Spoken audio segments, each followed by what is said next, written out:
তো ভাই তোমার কাছে আমার প্রথম প্রশ্ন, এখানে সবাই গাঁজা খাচ্ছে কিন্তু তুমি গাঁজা না খেয়ে রুটি বানাচ্ছ কেন? আরে ভাই আমারও তো মন চাচ্ছে খাচ্ছি না কারণ সমস্যা আছে। কেন ডাক্তারে কি খেতে বারণ করেছে? আরে ডাক্তারের কথা আমার মারা শোনে, ডাক্তার বললি কি আমি শুনবো নাকি? খাচ্ছি না কেন, দাঁড়াও দেখাচ্ছি।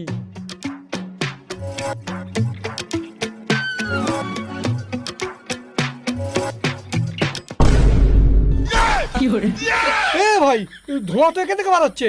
আরে এইটাই তো সমস্যা, গাঁজা খাচ্ছি আর সব ধোঁয়া এখান থেকে বার হয়ে যাচ্ছে। শালা নেশাই হচ্ছে না, ওই জন্যই খাচ্ছি না। তবে তুমি কি গাঁজা খাওয়া ছেড়ে দিচ্ছ? এই রক্ত করে বেটা, আমি কি তোরে একবার বলেছি গাঁজা খাওয়া ছেড়ে দিছি?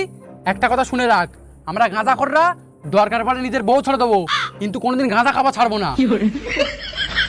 ও, বুঝতে পেরেছি। তাই এবার বলো, তুমি গাঁজা না খেয়ে রুটি বানাচ্ছ কেন? আরে স্যার, গাঁজায় টান মেরে তো